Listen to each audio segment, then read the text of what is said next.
আসসালামু আলাইকুম সবাইকে। সবাই কেমন আছেন? Good morning. আমি ভালো আছি। তো সকালবেলা উঠে আমি ফ্রেশ হয়ে বাবুর জন্য একটা ডিম সিদ্ধ দিব, সেজন্য ডিম বের করে নিছি। তো সে আজকে হঠাৎই বলতেছে যে ডিম খাবে। এমনিতে সে ডিম খায় না। আর এদিকে আমার এক ঝুড়ি কাপড়, আমি খুবই অসুস্থ ছিলাম, আর প্রতিদিনই ঝিরিঝিরি বৃষ্টি পড়ে, যার কারণে কাপড় ধোয়া হয় না। আর আমার ঘরে তো বারান্দা নেই। ডিম সিদ্ধ হয়ে গেছে, বাবু নিজেই ডিম ছেলতে চাচ্ছে। তো ওকে বললাম যে ঠিক আছে, তুমি তুমি এটা ছিল, সমস্যা নাই। তো আস্তে আস্তে ছেলতেছে আর কি। তো আমি এগুলো ড্রয়িং করছিলাম ঘরের ভিতরে,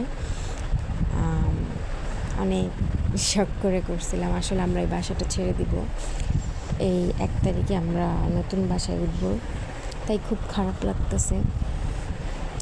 এগুলো আমি ঘরে আর্ট করছিলাম, চলে যাব, তাই খুব খারাপ লাগতেছে। আসলে এই বাসাটা ভাড়াটিয়া বাসা হলেও খুবই খুবই খুবই ভালো লেগেছে আমার। আমি খুবই সন্তুষ্ট এই বাসা থেকে। বাট বাবু বড় হইতেছে, তাই আর কি আমাদের আলাদা একটা সেপারেট বাসা দরকার। ঠিক আছে, এই জন্য আমরা বাসাটা ছেড়ে দিব। তবে এই বাসাটা থেকে খুবই ভালো লেগেছে।